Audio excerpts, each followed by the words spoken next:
Hey, Uncle Rob, listen, I'm going to be in Ontario the first few weeks of November, and I'm starting another documentary. I'm actually going to see if I can track down my mom. Oh, good luck on that one. This is my mom, Terry Lee Parker, and this is the last image we have of her, because on the night of October 27th, 1990, she vanished. I was only 8 years old, and no one has seen her since.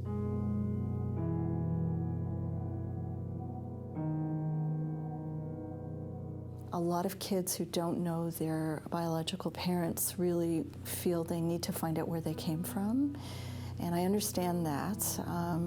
Those of us who have that in our past take it for granted, I think, and so I think it's normal for kids to want that, and young adults to want that, and sort of find their roots and figure out who they are, but it may not be what they want. Well, I'm sure it's hard not knowing what happened to her. He may finally be able to get some closure. It's hard to make the decision right now to go after her, but you don't know what the outcome's gonna be. I don't know how he's gonna react to it, good or bad. I don't know what's gonna happen. I mean, it very well be we don't find anything. We could possibly find her, and we could find out that she's no more. She could be dead. And you know what? All those possibilities are okay. It is, I'm a firm believer, it is all about the journey, not the destination.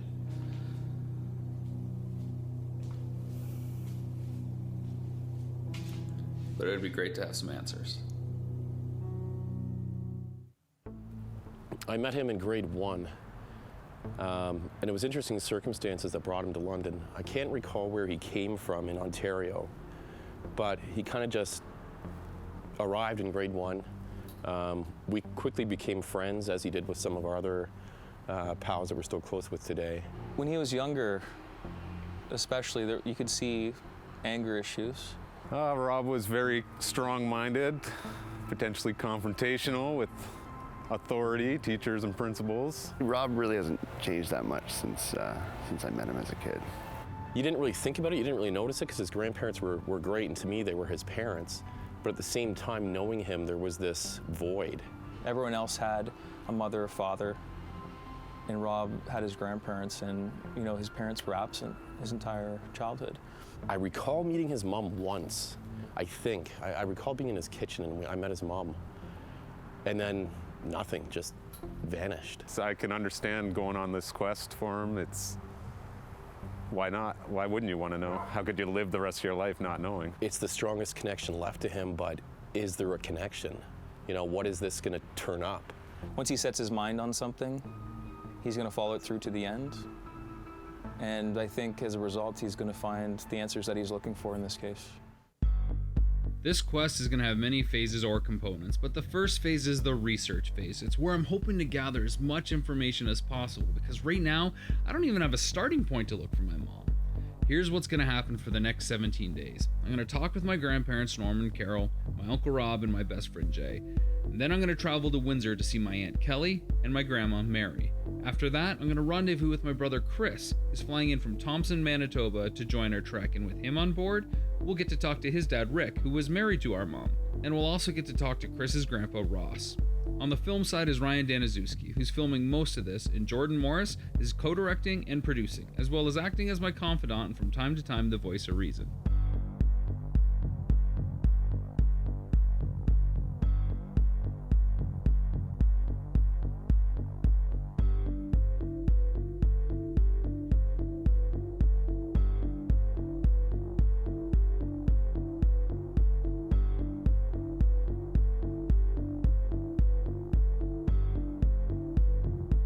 So, in London, Ontario, back home again. It's decidedly fall outside. And gearing up for all these interviews. You can tell people are a little excited and a little anxious. My grandma's already trying to start talking to me about stuff, which is kind of insane. It's never been officially, you know, a taboo subject. But now that I've expressed interest in talking about it, the gates are open. Okay, the last time I saw my daughter was at her father's 50th birthday, which would be 24 years ago. Oh, she was fun. She really was. She was off the wall crazy too, though. You know. She always made me nervous because she was always one to try and push the limits as far as she could push them. But she started skating when she was 4 years old. She loved skating. She would get up in the morning. You never had to wake her twice. She would get up, off to the rink, work like a dog, come home, go to school. She was a good student. Never a moment's problem in that respect. She had a lot of good friends, never had any problems. She was smart. Everything came easy to her. I used to get phone calls in the evening, afternoon sometime, mostly in the evening. I'd get phone calls from people obviously knew her. And there was a lot of derogatory comments made over the telephone, which I'd never reveal. My wife doesn't even know that. Her biggest flaw with boys. You know, growing up as a teenager and that, I never seen her with any drugs or anything. I know she smoked. Alcohol started disappearing.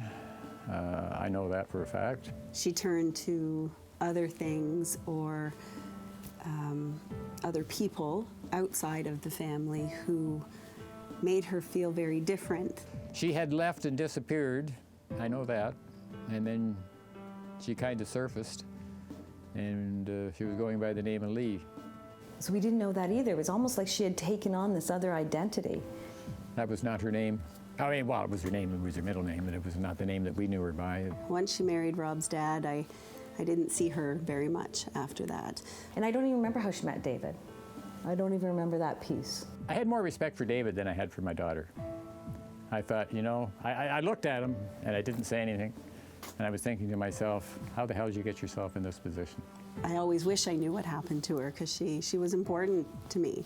Being a mother, the worst thing always goes through your mind first. She's probably dead, or she could be dead. We don't know. If she only knew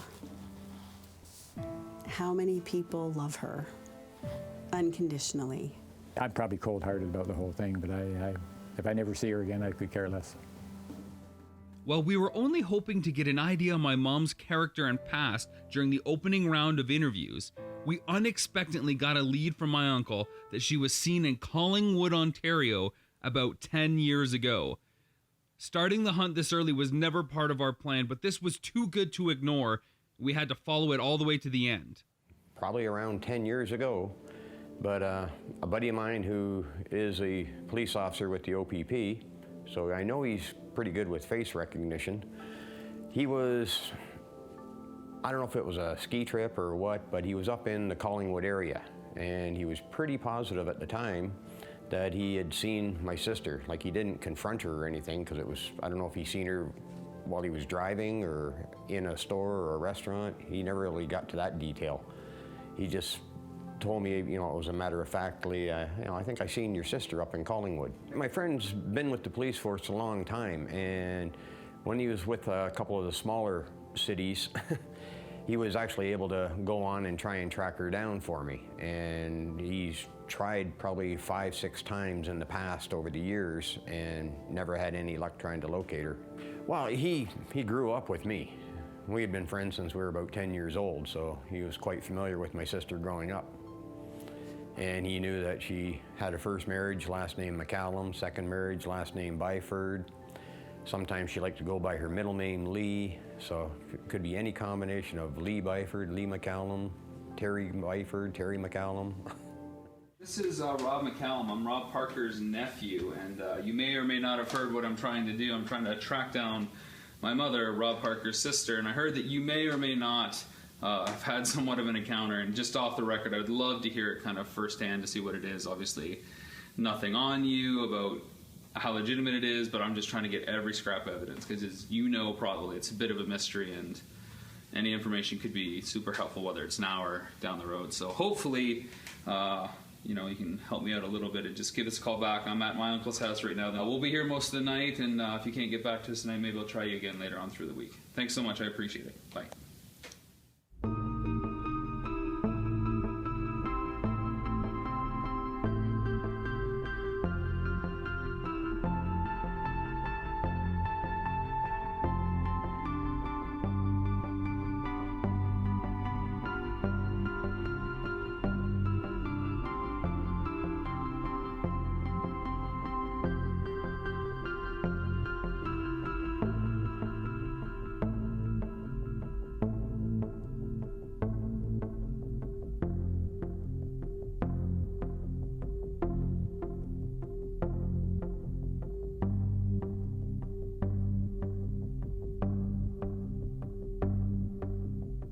didn't meet my dad till I was 10 years old, and we didn't really have an amazing relationship. We tried to see eye to eye, but it could just never really work the way that that relationship should work.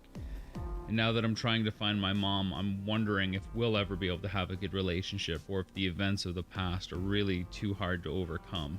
David walked in the office all smiles, and he says, "You'll never guess what happened." And he told me that Rob Parker was going to make arrangements for him to meet his son. And I just called him and basically said, look, your son's asking a lot of questions. You haven't been in the picture and you haven't called. So I'm going to do one of two things.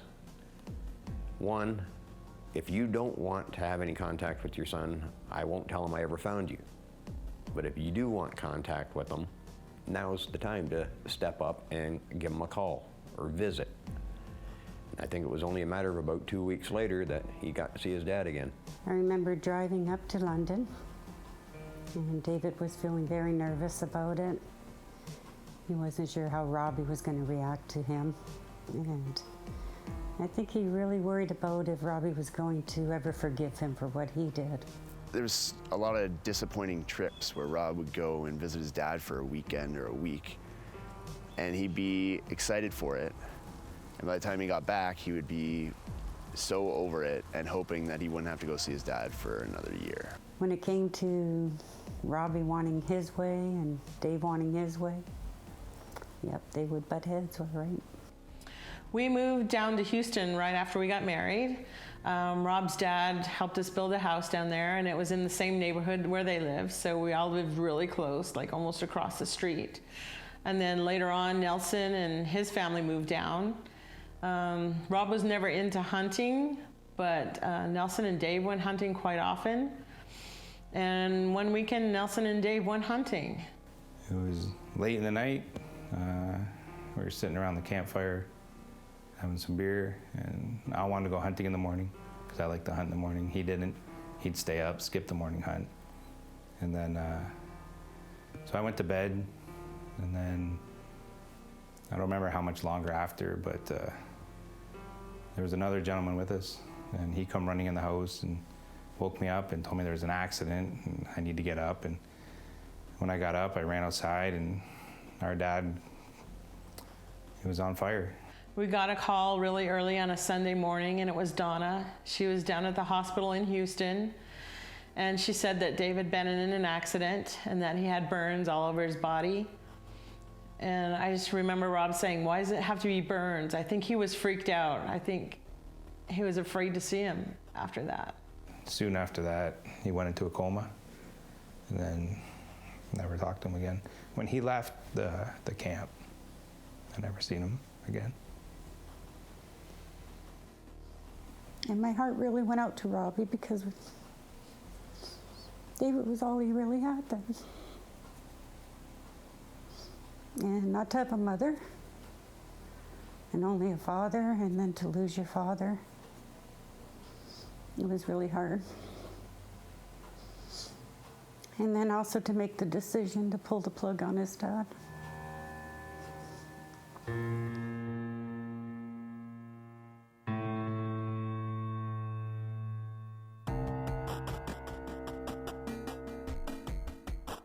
Are we going for sure? Have we made that plan official? Yeah, it's only a matter of time, but we're going. So I'm in the process right now, writing down all the major restaurants that we can find, at least off the main strip anyway, which will give us most of the eateries in that region. And I think what we're going to do once we get up there is to attack spots like that, which all represent trying to interrupt someone's daily routine. How many are we at?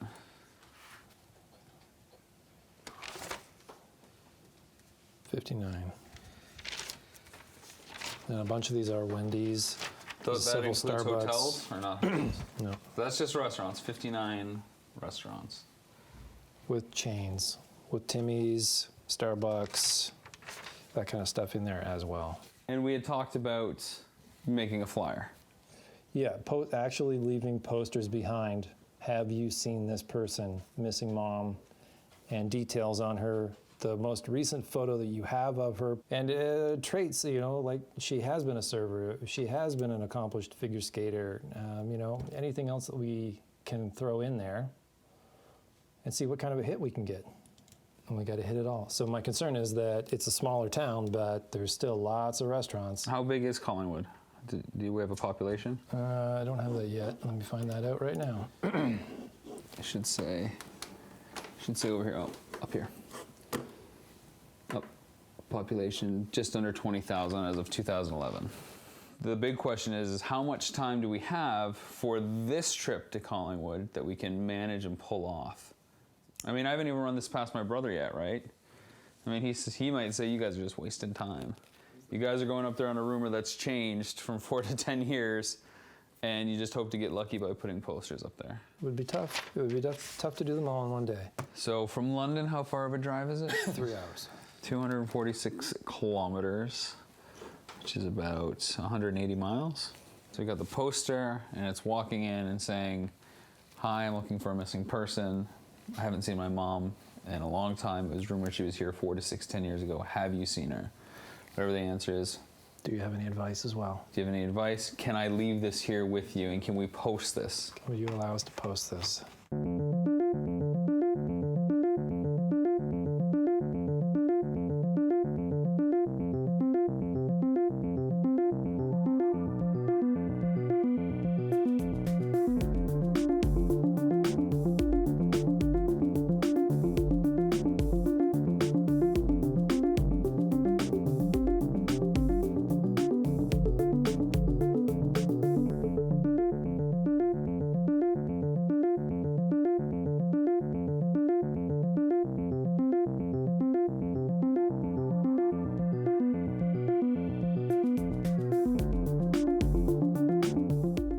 Jordan, I put missing person. Hey friends, need a favor. Anyone have connections to people of influence or people that are connected to the Collingwood, Ontario area? I'm looking for my mom. She was last seen in this area 4 to 10 years ago. Anything could be possible, but need your help.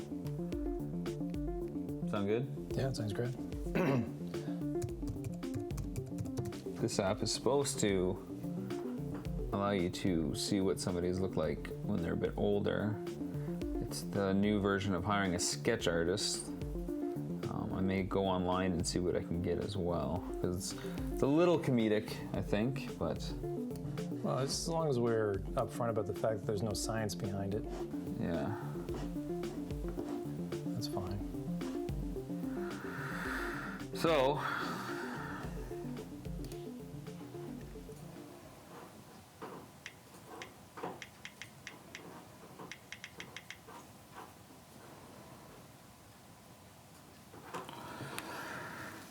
Okay, so that's there now on Twitter.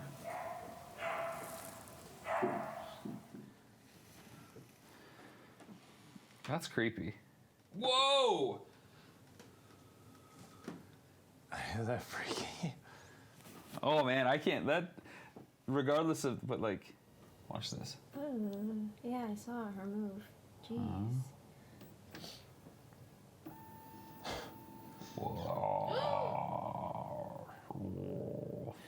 There is no day now, only soul. It feels real all of a sudden, man, now that people are looking at this on Facebook. Yeah, you're out there now. Like, it's one thing to go around and get family stories, right? Yep. And just to see these two people share on Facebook, it's like, wow, people care.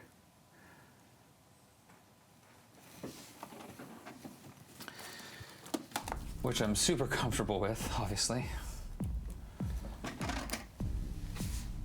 I mean, this is like the ultimate fear now. Because now people are gonna ask on Facebook and Twitter and Instagram, and that's kind of what we want.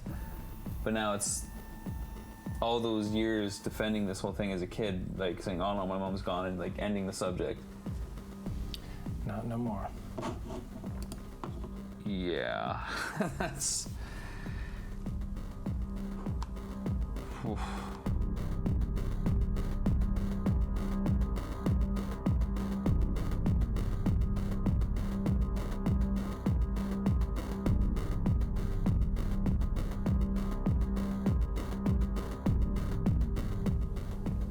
One in the morning, I get a message, and it was I went to high school with your mom, and I know where she is. She goes by this name now. What? Yeah.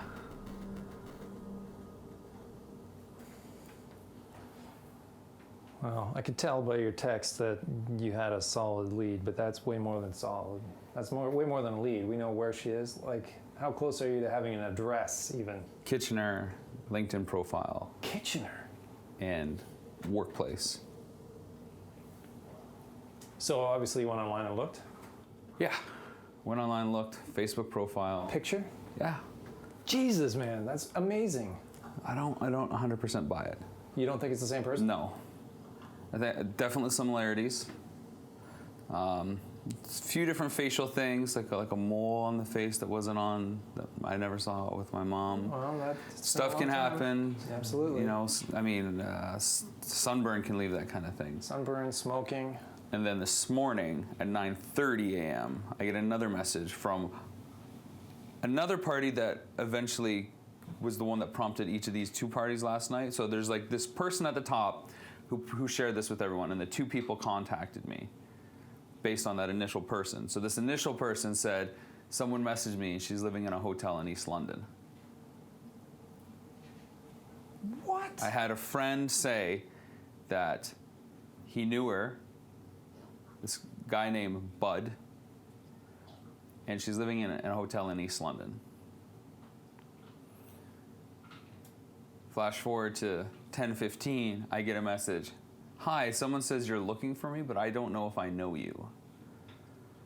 And a little bit stronger facial feature resemblance than before. But again, things not lining up. Like, this person's only 46. She lived in Collingwood briefly in the mid-'80s, though. Was born from London. So probably not her. I mean, Probably not. The age alone. Well, I mean, the age alone, but like everything else, this person looks like this person looks like this person. Damn. So imagine that going through my head. I mean, I didn't go to sleep till 4 a.m. because it's like, holy especially crap. the one like, hi, do I know you? Yeah, and that was this morning as I was driving here. I'm like, do I look at it? Do I not look at it? Because if, you know, we're not Facebook friends, so it's not like I can see her profile or anything other than the basic page. Well, I want to see all of these people. Sure. Jordan took a look at all the messages and social media hits and agreed that no one had a strong enough case to be my mom. But regardless of all that buzz, I had something else I had to get off my chest. I think I'm going to give it a year. And then I think if that's the nothing timeline. comes, walk away. Put it to bed. No, that's... So from my essentially birthday to birthday. Mm-hmm. How do you feel about that? No, you can't have it dragging around behind you forever. So that seems healthy. Sure. 1 year. I think there's going to be a lot of activity in a year, especially if you keep pushing. Well, that's just it, right? Like, if you can't do it in a year, it's only going to take a few months to really start spooling up and getting social, to, like I say, to make it more of a viral thing. Yeah. And if more pictures from Collingwood emerge or anywhere, like even that later, that could prove to be really interesting.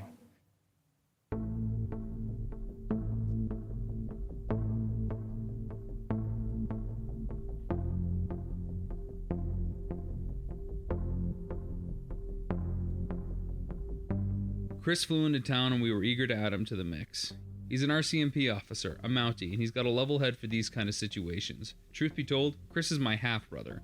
We have the same mom but different dads. When that marriage failed, Chris went to his dad's parents and I went to our mom's parents. So we were each raised by our grandparents. Everyone has the same question, even now, where's mom and dad? The only answer I can give them is dad lives in Penetang and we have no idea where my mother is and she's been missing since I was 3 years old. Mom went missing and Grandma, Grandpa Byford and Grandpa Parker were right there, assumed control right away, no questions asked. It's infallible to think about because it's a mother, like what mother would do that? I think it's particularly difficult in a family where no one really knows. When no one really knows, because then everybody makes up their own story. And as a kid, you don't know what to believe. And so you glom onto something that's somewhat reasonable, or the best story that you think you can believe in, and choose that one until maybe you're a little older and hear something else, and then you might choose another one. So it's a little crazy making, you know? What's the real story? So we're off to the OPP. There was one more lead from social media last night. Someone reached out from Collingwood who said they used to work with our mom at Kelsey's, and now he's a police officer up there. And if we can give him some information, he will do everything in his power to help us. He said, boy, she was a lot of fun to work with. So how do you feel about that, Chris? Well, it's good to have someone on our side. So here's... Who knows what we're talking about. So here's my concern, right? We're going to go talk to the OPP right now, and this is what I mentioned to you just before we got in the car. Maybe we have to pay 2 stops to the OPP. One, to see if there's anything on record, and then see what information we can come away with. Talk to other people in the family, and then open up a missing case or a missing persons report thing. But I don't want to compromise what the OPP might be trying to do if this guy in Collingwood starts trying to do stuff for us. Well, when the file is created, he can easily, because they're going to want to talk to people in Collingwood, I'm assuming, because she lived there. And if people know her, they're going to want to talk to those people, and he would be an invaluable resource in that capacity, in my opinion, because he worked with her. Yeah, can't he just openly contribute to the case? Yes, he can. Okay. But they would need to know him, because right now they won't know who he is, right? Right. So they won't know he's a resource to pull on. I don't know. It's kind of mixed feelings. Like what? I don't know what's going to come up. It's weird. Like I work in a police station, and I kind of got, like, I don't know, butterflies. I'm thinking, what are these? What's he going to come back and tell us? Is there anything that's going to come up out of this? I don't know. It's crazy. It's a crazy feeling, and that it's a stronger than possibility that we get nothing, because of how much time. So I feel 50-50. For a whole bunch of reasons, mainly privacy laws, the officer that talked to us couldn't give us much info, but he did give us one little breadcrumb. Someone by the name of Lee Byford was mentioned as a reportee on a file in 1994, but he couldn't tell us where that file was generated or the nature of the report.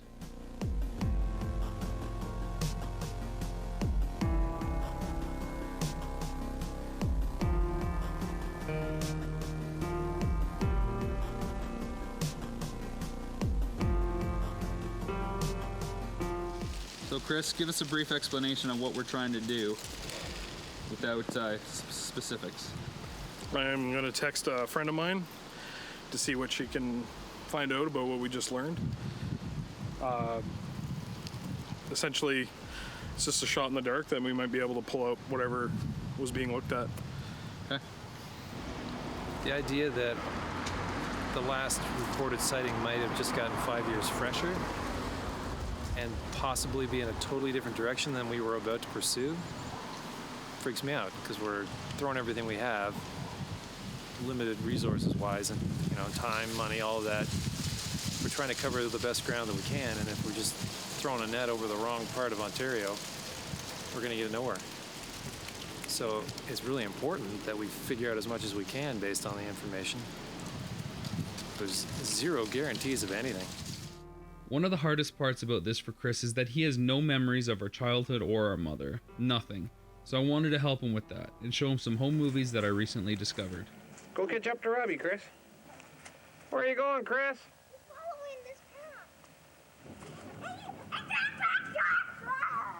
Those are wild onions, Rob. Uncle Robbie had to eat them on a survival course. You can eat that. Tastes like an onion. How nice. Want a bite? No. It's onion. We're not onion. Take a bite of it, Chris. Robbie. Robbie. Yeah? Don't force them. Why? Want to try it, Chris? I got one. How you like that, Chris? He's taking a bite of it. Yeah. What's it taste like? Looks like we were normal kids at that point. It's neat to watch. Especially when you know who was there, but you don't have memory of that. It's very cool. There isn't much video of our past or even other family events. One thing I did find was the last appearance of our mom in October of 1990. No real setup for this one either. It's amazing what you find. Over the hill. I see that.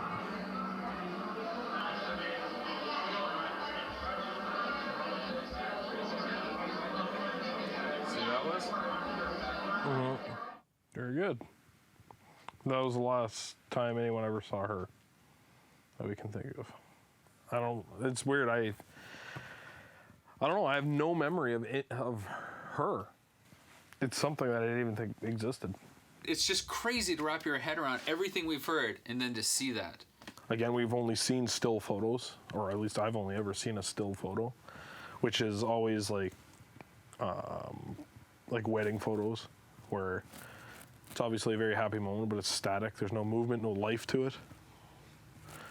You're right. It's a live person smiling and looking like they're having a good time. It's a different way of looking at it for sure.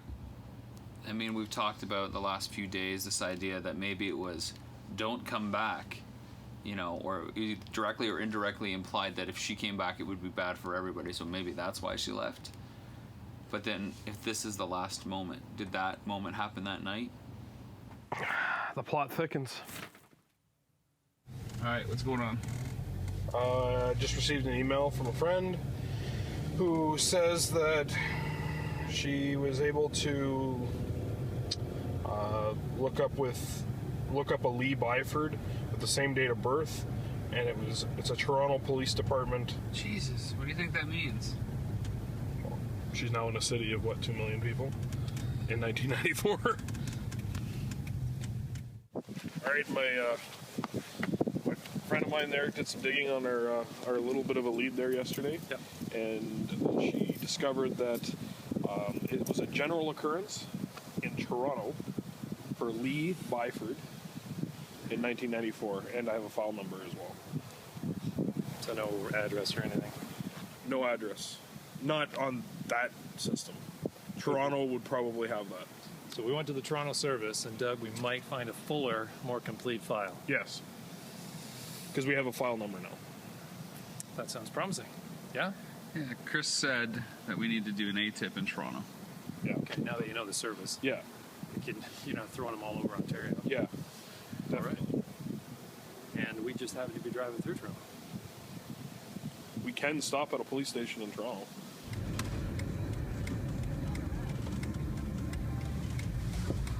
Guess we can just park anywhere, right?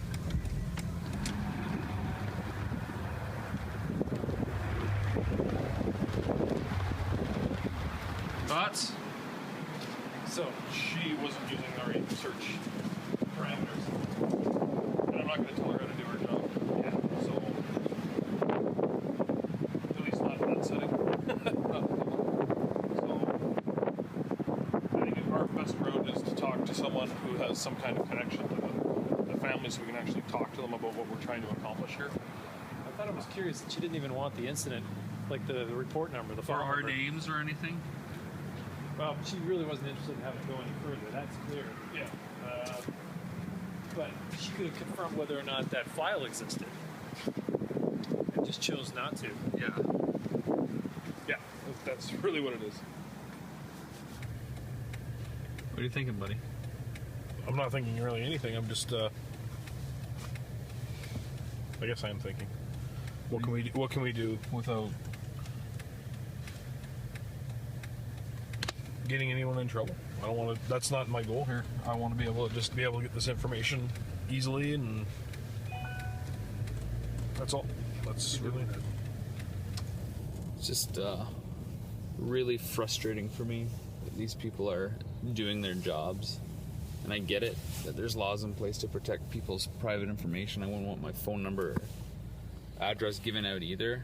But at the same time, I feel like they're looking behind the curtain and see that information on a computer screen, and we're that close and they won't say anything. It's so frustrating that it's a digital file on a server, and it's right there. Yeah. It's aggravating.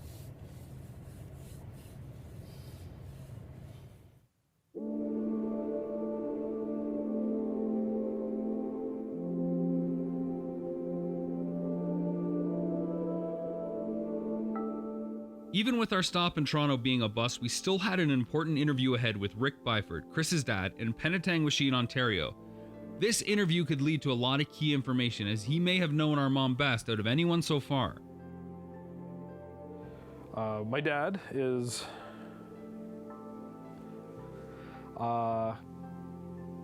he's an interesting guy. I've often described him, and I don't want to make it sound bad, as a big kid. It's disappointing in the fact that he's been there my whole life, but only at arm's reach. Can I say I'm particularly proud of that? No. I think he could have done more. But am I going to fault him on it? No. I don't think he was prepared to be a father to begin with. I believe my dad kept me at arm's reach for the very reason that I reminded him of this person who abandoned him. And I think that's really what it is. It's abandonment. He was left high and dry. And I am what reminds him of that. First time I met Lee, she was a waitress at the Desert Inn in Guelph, Ontario. And I was a cook there. And that was basically how we met and had a little whirlwind romance there and got married fairly soon after. But when you're working in the hospitality industry, you're mostly working all the time, and you know, after work, then you go out for drinks and party and do it all over again. There's not really a lot of dating going on. She was bubbly, she was always happy, and she was a good worker. I mean, she was pretty. The marriage proposal was basically, she told me she wanted a ring, and I got it. Went to Collingwood to the Cranberry Inn, and she was behind me there. And then it was after a couple of years, I started looking for a job again, and ended up in Parry Sound at the Rocky Crest Resort.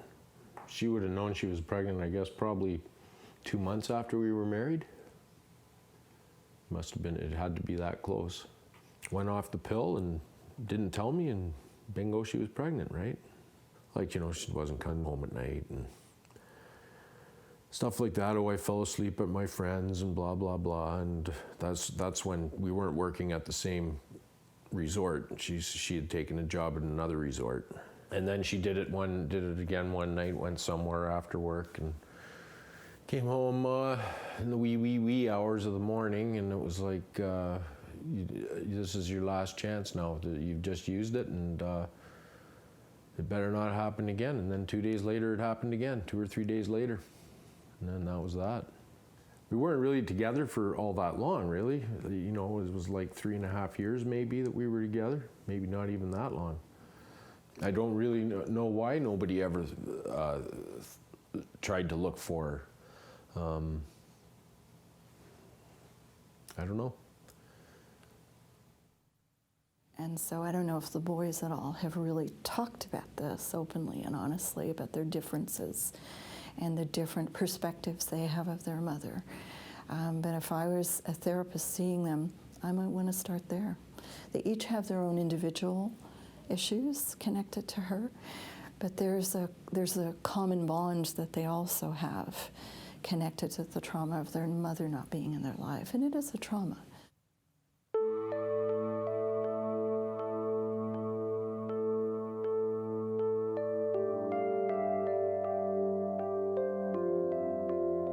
Can you forgive her? I don't think I have anything to forgive. Because again, this is all like your memories of her and your battle with those memories and feelings. I think I've grown up enough to be like, I didn't have any control of any of that. I'm not looking for forgiveness. It's curiosity for me. I'm angry for what they did to you. I know that. And maybe it's a good thing that I don't remember. Maybe I blocked that out. Could be a good thing. Where would I be if I was angry with it? I wouldn't probably want to do this. What do you hope you find, man? Because I don't know what I want to find, let alone what I think I might find. What is it you hope you find? I don't know. I hope I find not answers and not even closure. I mean, I already have some understanding, which is something I didn't have before. I have that picture that I can paint. Do you think you need this? Like you can't go on without it? There's so much more to learn. Everything has really been fog and mist that we've got so far. And we haven't found a definite truth. And the only way that we'll really know who she is, I think, is by meeting her. And I want to know who this person is. And it's not about finding a villain. It's not about finding a hero. It's not even about finding a mom. And you know what? I'm with you on that. She chose to separate from us. And I don't think we're going to give her a choice. She will have to confront us if we get to that point. Right. She'll have to deal with that. Whether or not it goes on from there is going to be another story, I'm assuming. But if she started a new family, that doesn't mean that those people made those choices. And us coming into that life could rock their world. And that might force her to run again, right? And then they'll be in the same position of us. And at what point does the cycle stop? When do people stop running, you know? It's a hard question to answer. We only got a few days left. It seems that the direction that police have been asking us to go is with either a PI or the Salvation Army. So bearing that in mind, that's where we're going to go from here. Our friend from the Collingwood area, who is going to help us behind the scenes and ask to remain anonymous, has just reached out after a couple days of silence. He did say he'd be at work on Thursday, so we'll see what he found being today, and we'll get in touch. He wants to call, and I just asked him when he wants that to happen, so.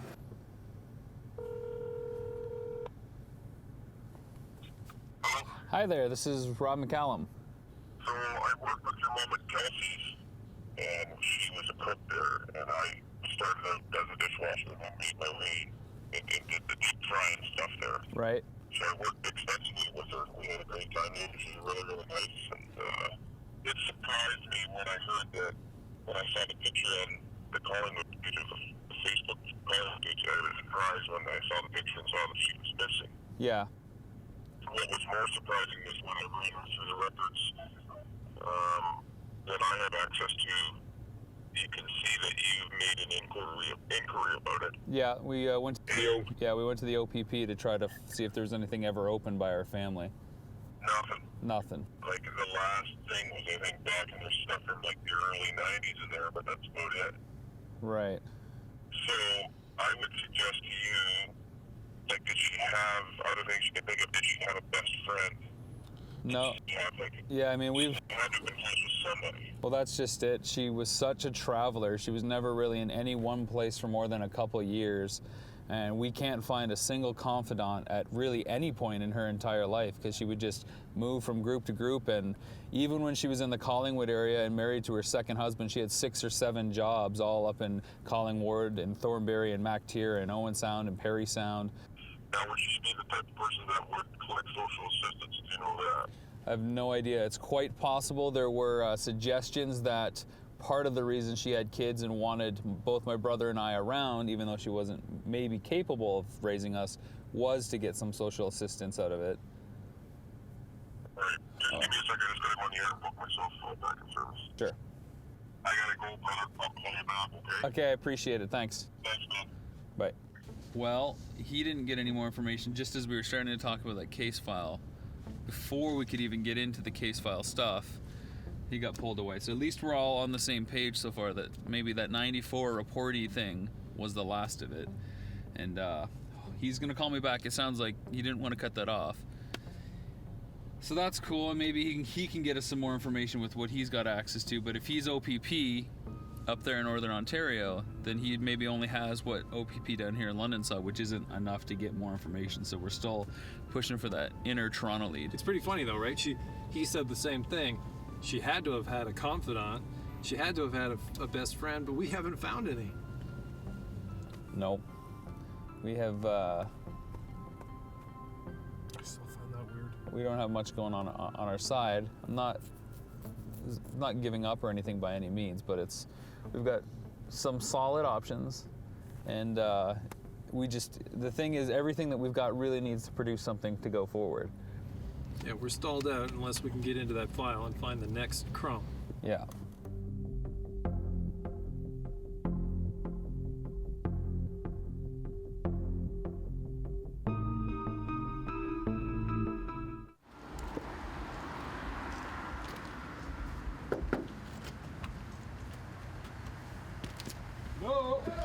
Next, we went to see Ross. Ross is Chris's grandpa, and we're hoping he could fill in some more of the story about our mom.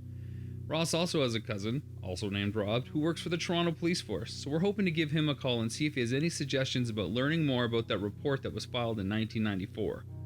Carol got hold of Prudence, and she said, I've got Lee here, I guess was in Toronto, and she wants to see Chris. So my wife said, if you want to see Chris, okay, I'm going to see her first. And she went and saw her, and she said, Lee, I'm sorry, if you can't get yourself cleaned up, then you're not going to see him. And we, as far as we're concerned, never heard from her again. As far as I know, her last known appearance was at Wonderland. Canada's Wonderland is an amusement park just north of Toronto in Vaughan, Ontario. In addition to roller coasters and thrill rides, there are a number of musical acts, singing groups, diving shows, and figure skating performances on display. Carol told me that she had met one of Lee's school friends, and the school friend had said that they had seen her at Wonderland.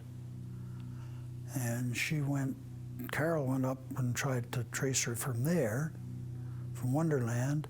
I guess, well, Wonderland closes over the winter. So the previous year, the girl had met her. Carol met the girl, and then Carol, either after Wonderland was open for the next season, she wasn't working there anymore. If she was actually at Wonderland, then she did stay around Toronto for a period of time.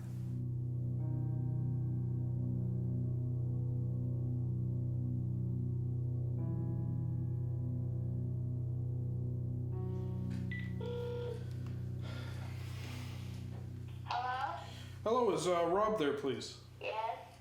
Can I speak to him? Daddy! Hello? Hi there, Rob. It's Chris. Hey, what's going on? Oh, not too bad. Long time no see. I know. Where have you been? Here? Where have you been? Oh, I've been in the Great White North. Keeping the North strong and free. Nice. So, me and my brother's a filmmaker. One of the things we uncovered throughout all of this was a file that came up in Toronto. Yeah. With her name and date of birth. Okay. In 1994. I know it's 20 years ago, but really that's the only lead we've had since. Yeah.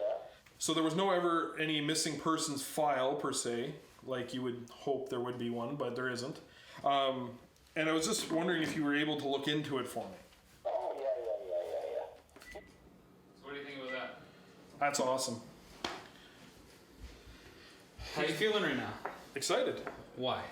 Because he's more than willing to look into it for us and check in and do whatever he can to help us at that end. And then give us an update. Unfortunately, it's going to be after, but that's... But it's in the works. But it's in the works, and it sounds like it's a good start. But he won't be back into work until it sounds like Monday, so... I'll be the negative guy saying it sucks I leave Monday. It ain't over on Monday. It ain't over on Monday. That's about. It's been 25 years.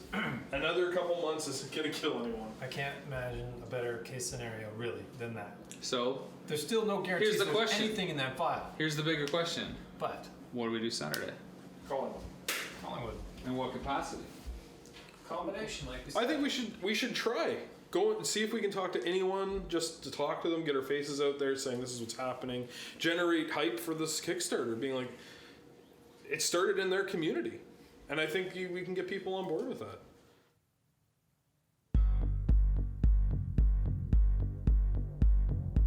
So we're 50 kilometers, 30 miles outside of Collingwood, northern Ontario. This is the last place anybody saw her, so we decided that we're gonna print off a bunch of these. We got 200 flyers ready to hand out. We're gonna go hit all the restaurants that we know because she worked in the hospitality service industry, maybe a couple hotels, interrupt the daily life. If people are in coffee shops, that's where we're gonna hope to hit them, pass these out and see what leads we can find.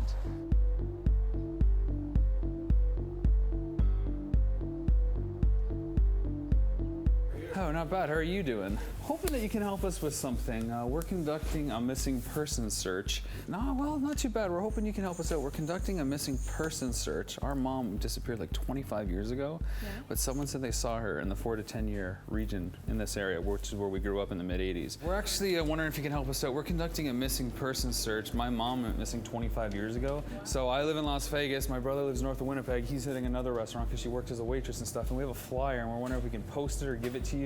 So we just stopped in a restaurant that's only been here a year, but the guy that's up there who tends bar here says he's seen her at Blue Mountain. He says she looks familiar, go to Blue Mountain. He gave us a contact, gave us someone to check. So after we hit a few more on here, we're definitely gonna head up to the mountain and check the Blue Mountain Inn or the conference center where this manager of food and beverage is and try to talk to that person and see if we can get a lead. He swears that he may have seen her within a year.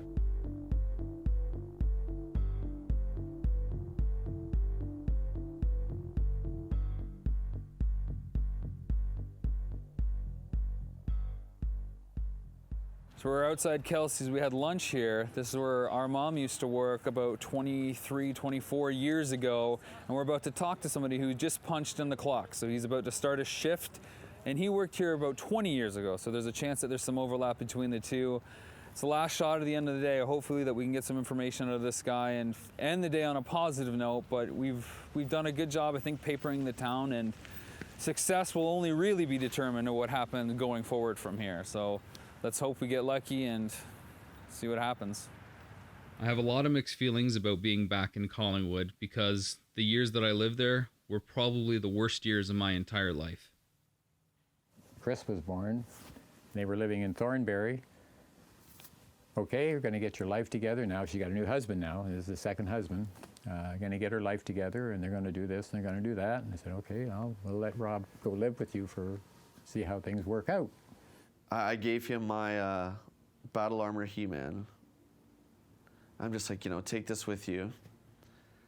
And I remember just crying and going home, They were kids. I mean, well, a baby, I could relate more to Rob because, he liked his Masters of the Universe stuff, and I used to like sitting there watching the shows with him.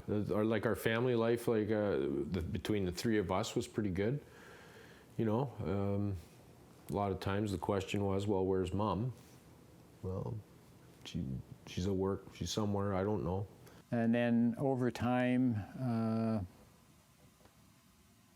I would say, started to get neglectful. We did send money up because we wanted to make sure the kids, there was not much in their cupboards up there when we went for a visit. The husband was busy working long hours, strange hours, never came home. Like, he was there at mealtime, so he ate all his meals at the boat or at the resort, if you want to say. So he wasn't hungry.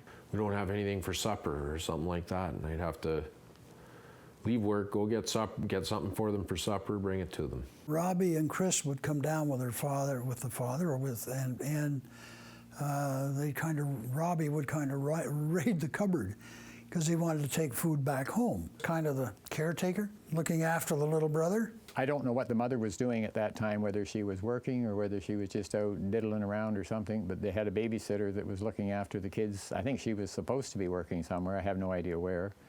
But we got a feeling that, geez, why are the boys hungry? There was never any food in the house for the kids to eat, and the babysitter was, it was just deplorable. I had no qualms about getting him because we still had custody, but working for a lawyer, the first thing he said to me, he said, you can't walk in there and take his brother because you could be, the minute you walk up the door, she can charge you with kidnapping. And that's when I said to him, then what am I going to do? He said, I'm going to dry up papers, put my notary seal on it, but you've got to get that boy's father to sign the paper. She'd try to corner you and put you in a situation where you couldn't, where it was like, you know what I mean? She had all the legal stuff behind her. So when I went in and I told her I was taking Rob, and she said, "You can't take him." I said, "Yes, I can. I have custody of him," because we would never sign off custody. And I said, "We might as well pack up Christopher because he's coming with me." And he said, "No, I'm not letting you take him." And she looked to her second husband, Rick, and said, "You're going to let my parents take him?" And he said, "No." So I thought about it for a few minutes, and he wandered away. And of course, she's crying and carrying on. She doesn't want to lose one, let alone two. And that's when I went downstairs, because Rob's grandfather had already told me what was going on downstairs. So when I went downstairs and I said, "Rick, I'm taking Christopher with me." He said, "You can't take him." I said, "Yes, I can." I said, "I got papers here for you to sign so that I can take him." He said, "You're not taking them." And that's when I got up and I pushed him against the wall and I said, "I either take him or I call the Mounties and they take you for that stuff that's growing in the other room." Yes, I did have a couple of pot plants growing in the basement. I was young. And he couldn't stop me from taking them, because I would have called the Mounties. It was basically, she wanted what was right for, what was better for Robbie, right? And I wanted what was better for Robbie and also for Christopher. She called us, and we had already offered to take Chris if that was the case, which when we got the word, we did. And so then it was agreed upon the way things went. One went one way, the other went the other. Everybody still stayed pretty well in touch, and let's see, everybody except one person. It was great. I thought it was just for a visit. I don't remember who told me. It was probably my mom that, "Oh no, he's back for good." So I went by the place, stopped in and talked to them and told them where I was going, and I would be back on the Monday, and I would pick up all the toys and stuff the kids had. I had a truck, so I could take it all. And I would pick it up and bring it back here. In doing so, I arrived on, I think it was sometime on Monday. I pulled in there, and they had a garage sale on the weekend and sold all the stuff. Very nice. So I brought back nothing. Why would you sell your kids' toys if you didn't need the money? But if the kids aren't eating, there's no money. If there's pot being grown in the basement, that's one step to other things, right? How do you tell a kid that they ain't there no more? After Chris came to live with us, I took him out for a haircut one day, and the barber took a look at the scaling on his head, and he says, he was malnutritioned at one time or another. And that's why he's got the scabs or scale on the top of his head. Yeah, she hurt us a bit, but being parents, you learn to forgive and forget. But she hurt her boys. That I don't forgive.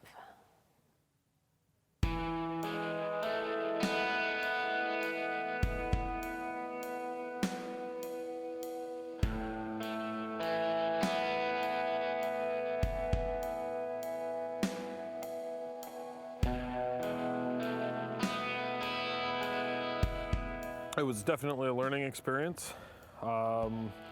This trip has been extremely informative. I literally went from knowing extremely little to knowing like 200 times more than I ever thought I would. And I think we started the actual search. We've stretched our legs into social media a bit, and we've got some positive results. We've been in Collingwood, our last known location. I'm excited. I think we've got somewhere to go from here. The biggest thing I've learned is that this is not just a character in a picture, but an actual person. Like I watched a video and saw life. Like the person was living and breathing and interacting with people, and it's a real thing. It's a real person. There are some things that are just too hard to do by yourself. And I think for both Rob and Chris, they've done too much of this by themselves. I'd like to see that they really think about doing this with someone else, somebody trained and somebody who can really help them to let it go.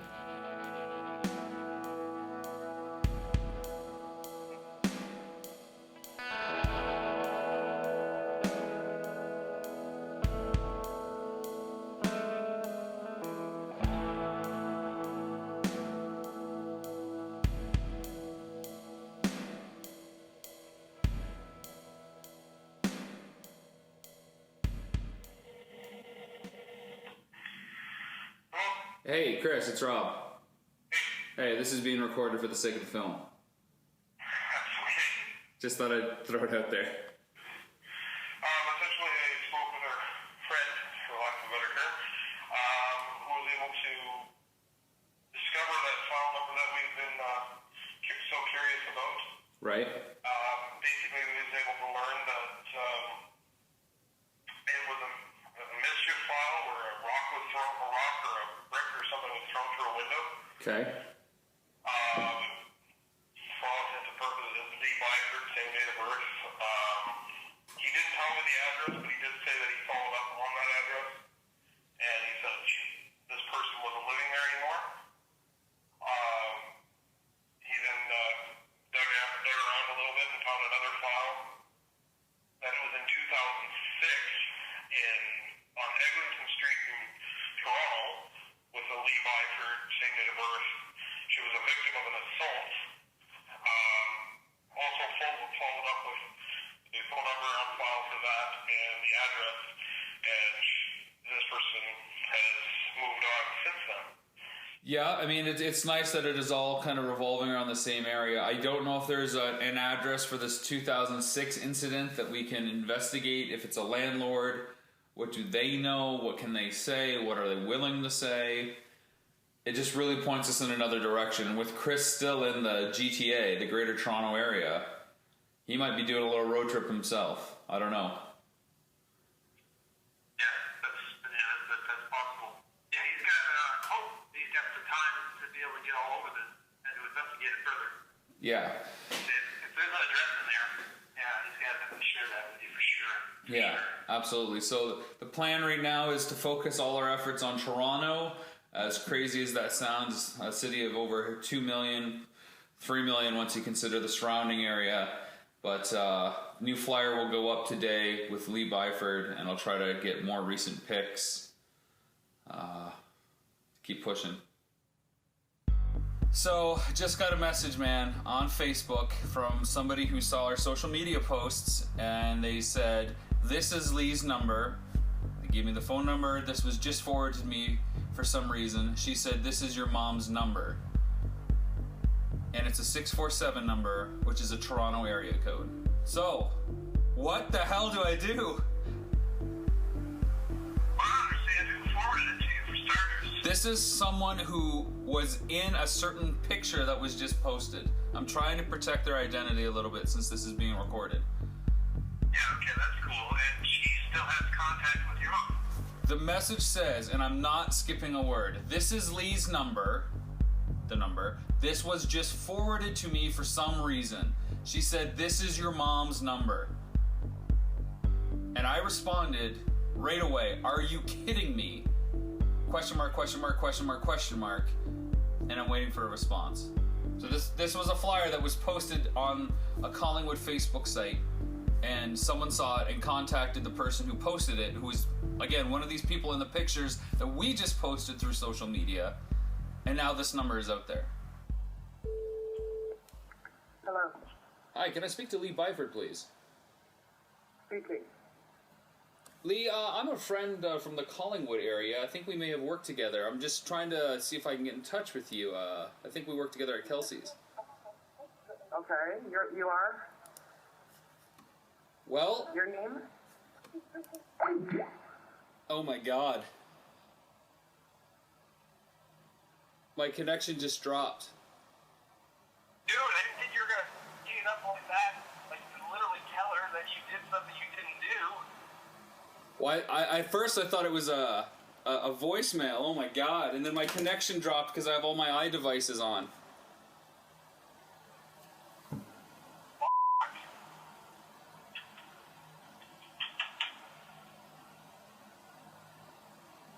Better align, though.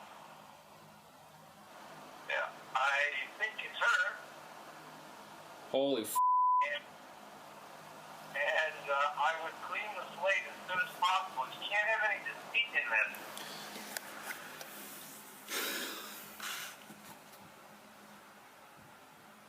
Alright, I'm gonna call her from the phone. Yeah.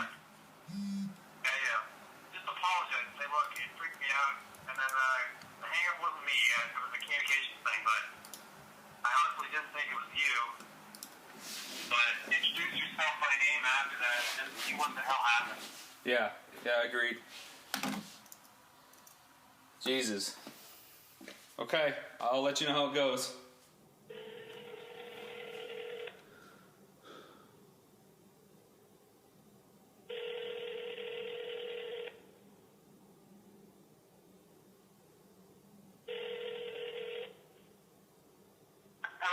Hi, Lee?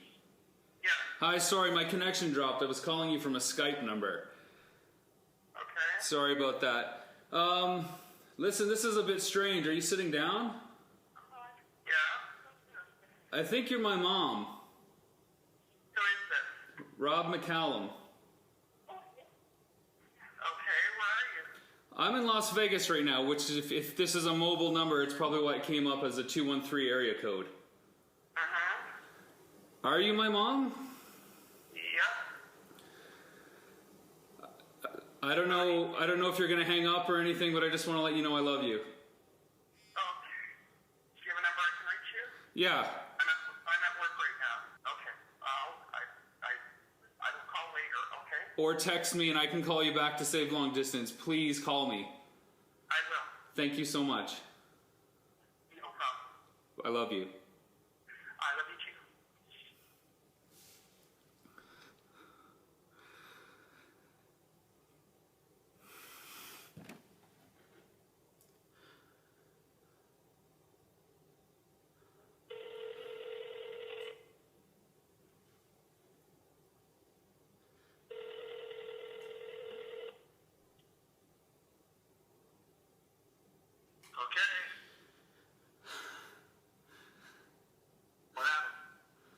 Just give me a second.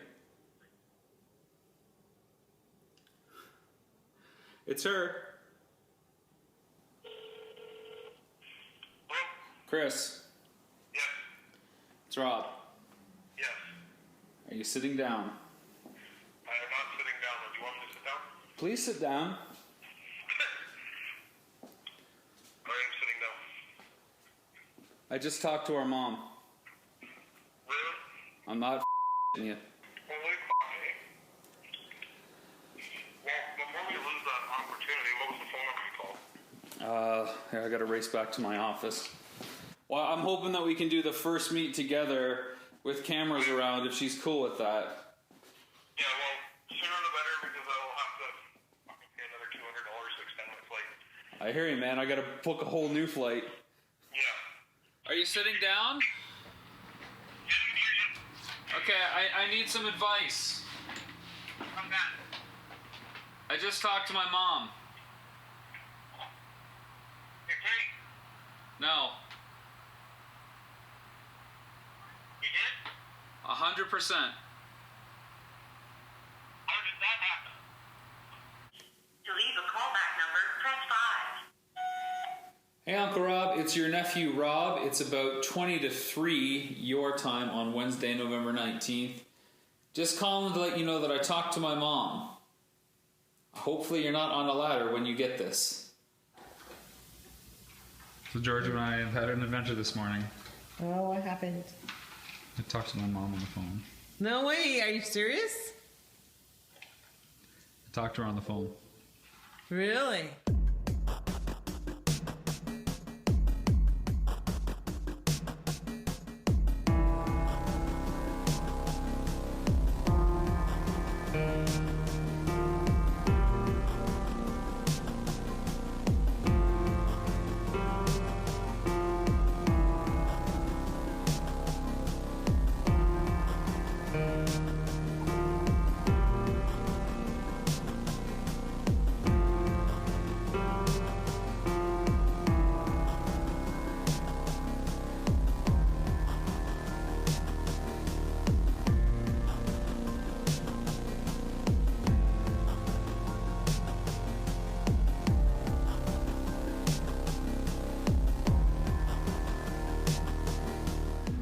Wow, when I return to Las Vegas, I'll have a mom in my life. Weird.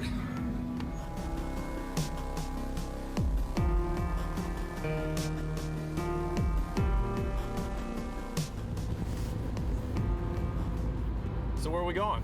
After 10 days of the social media push and the hunt and papering the town, we got a response and made connections with my mom. And now we're about an hour away from a journey that started really only like 2 or 3 weeks ago, and 10 days of hard push to try to find her. From what I understand, it was part and parcel from our push to Collingwood, seeing the flyers all over town and the stuff on Facebook, and the combination of the two paid off. You see it? Long time no see? Yeah. What was your reaction when I called you and I said, I hope you're sitting down? I just talked to our mom. It was a holy moment. It was a holy moment. That was happened a lot faster than I thought it was going to happen. The closest thing is adrenaline. And it's been like ongoing, like, oh my God, oh my God, oh my God, oh my God, oh my God, oh my God.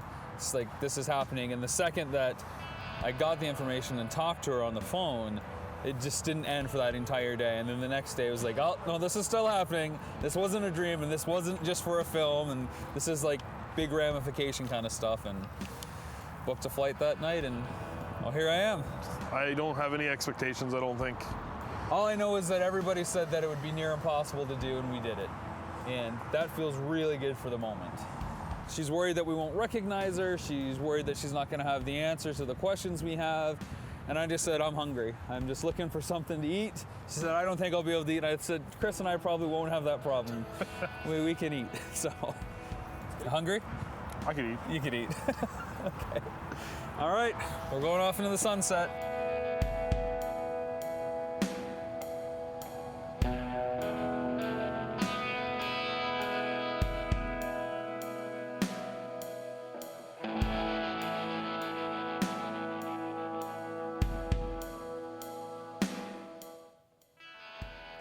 It was so, I can't even think of a word to describe what I was feeling, because it was something I dreamed about, that I might hear from them someday, but I just certainly didn't wake up that day thinking it would be that day.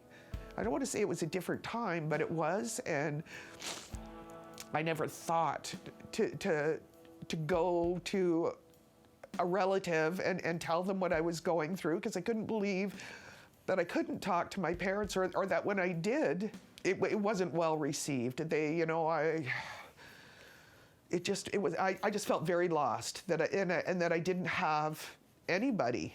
Came back from Winnipeg and moved to Toronto. My biggest goal was to get my children, and for the first 4 years I lived in Toronto. I lived in a room. I didn't have an apartment, because then I could save more money. And I saw 3 different lawyers. I had lawyers telling me, oh, you never should have signed that. Your mother should have known better, that you were entitled to have your own representation. And my mother's words came back to haunt me. She told me, because I told her I was going to fight. I said, you know, if I have to go to a lawyer, and, you know, I will. She goes, you'll never have enough money to fight us for custody. And those words have haunted me forever. Because I thought, why do they think I'm so bad? Why do they think I don't deserve to be a part of my child's life? I didn't understand. I still don't understand. There was an incident where your mom called up and asked if there had been some suspicion that there wasn't enough food at some point. Do you remember anything like that? No, I don't, because I mean, we always had, I don't know where that comes from, because I don't. I mean, this is kind of news to me, because I don't even recall this at all before this conversation. I don't recall that ever being an issue. Other people had observed that they were taking food away with them when they come to visit, that type of thing. So this whole story seemed to come together from different pieces. Yeah, again, I'm not aware of that at all. I mean, I don't recall there not being food in the house. I don't know if this is, I don't know where this is coming from. I don't recall that at all. I mean, what I recall, there was always the snacks that they liked. I don't.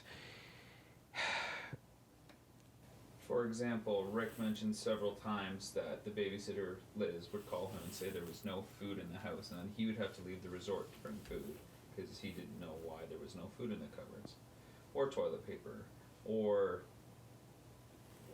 bare essential.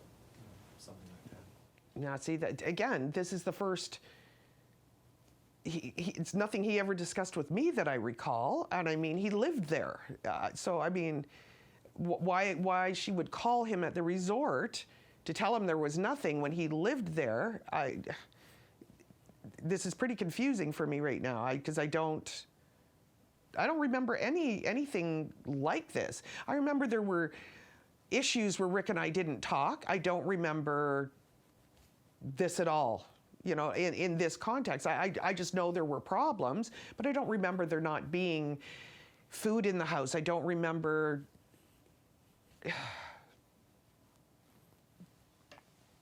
This is a bit of a.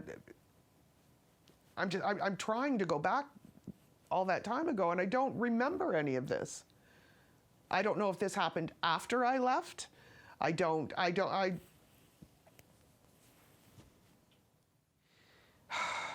There was just so much that was left unsaid and undone, and our children suffered. And I take full responsibility for that. I have so much guilt, and I deserve the guilt. It's not that I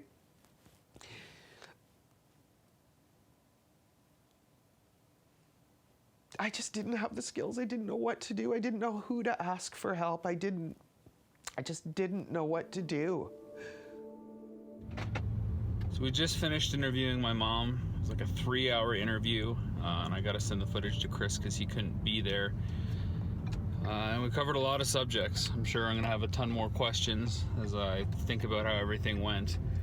But the two things that have hit me almost right away is that I have no idea how the family's going to react, and connected to that my actions to go look for her and subsequently find her are going to have a bigger repercussion than I first thought. This is now going to affect a lot more lives than just my own, and going on this adventure is more than my curiosity or my brother's curiosity at this point, and I thought it was a little bit more contained than what it is. And I kind of just hope that it has a happy ending for everybody, because I really don't know how everybody else is going to react now that we know where she is and if she's going to be a part of people's lives going forward. It's bigger than just me. It's really bringing out what's your worst fear. What's the worst thing that can happen if you really think about it, talk about it, bring it out into the open and talk to somebody about it. People I've spoken to before in treatment have said, I'm afraid if I start to cry, I won't stop. I'm afraid if I get angry, I won't be able to stop. So it's that fear of having some emotion that they just are not going to be able to control or stop. I was thoroughly convinced that they wouldn't find her. So yeah, I was not only relieved, I was happy that they found her. And I did tell him, I said, if you do find her, I'll contribute $200 to the project or the film fund. And then he called 10, 11 days later and told me I had to write a check. I always felt something had happened because I thought we would have heard from her, you know, one way or the other. But it was a relief in respect because I had resigned the fact that I may never see her again. Yeah, also happy to know that he did find her, and one, she was alive.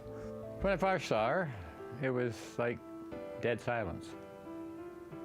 Just eye-to-eye contact. I could see the relief on her face. I didn't want to put her on the spot, and I didn't want to go reflective on what had happened in the past. I just basically said to her, there's a lot of water going under the bridge. We can't turn it back. We can only move forward. We talk about the 24 years that we hadn't seen her, and yes, she's definitely changed, but we've changed. Age does a wonderful thing for you. Everything takes time, and time heals a lot. You've got to let a lot of anger and personal stuff go on the grounds that they could maintain that anger, my sister could maintain her anger, and we can go another 24 years with no contact again. But I think the first 24 years has shown everybody that we don't want that to happen again. It wasn't worth it, no matter what. Probably if I'd have known she was so close by, when the boys were little, I probably would have tried to contact her. Time does solve a lot of problems, because whatever problems there were in the past, they obviously don't exist at this point. Yeah, when she came home for Christmas, it was a very pleasant occasion. And we spent, well, the best part of Christmas at her brother's, because the whole family was there.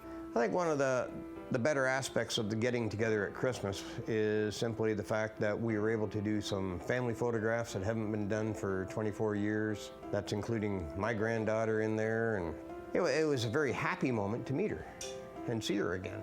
So we just accomplished being a family again. I don't feel alone anymore.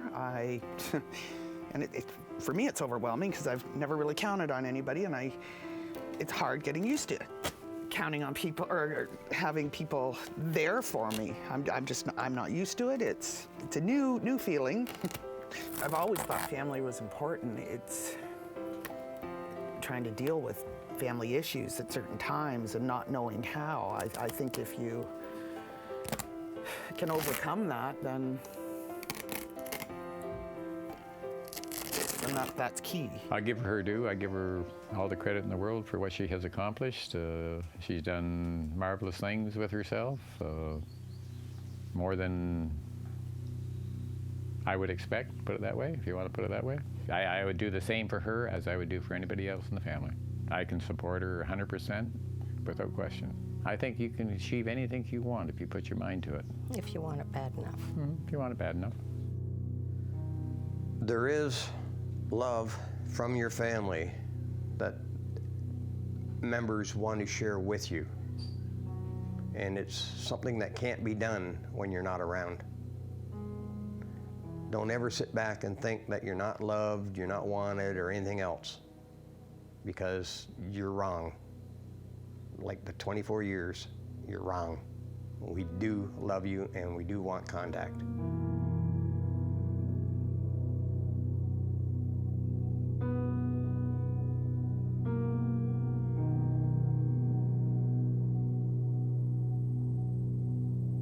First, congratulations, you got married today. It's been about a year since we went on that epic road trip where we found our mom. How's that year been, and what do you think now that she's in our lives? I think it's great. She's made, she's almost fully integrated back into her family. She's moved back to London. She's, we talk to her almost every day, well, at least I do. Definitely have good conversations at least once a week. It's not what I expected. Yeah, it's the Hollywood ending, and because it feels so manufactured, it almost doesn't feel real. But we have this opportunity, and I think for everybody watching, I think one of the main things is this is really just a starting point. You can't just have somebody jump back in your lives and everything is good. The journey is still ahead, you know. So there's still a lot to learn. But what's your big takeaway from this whole experience? I have my mom back. Someone I never had. She wants to be here. She's figuring it out as she goes, just like we are, and it's great. I can't be happier.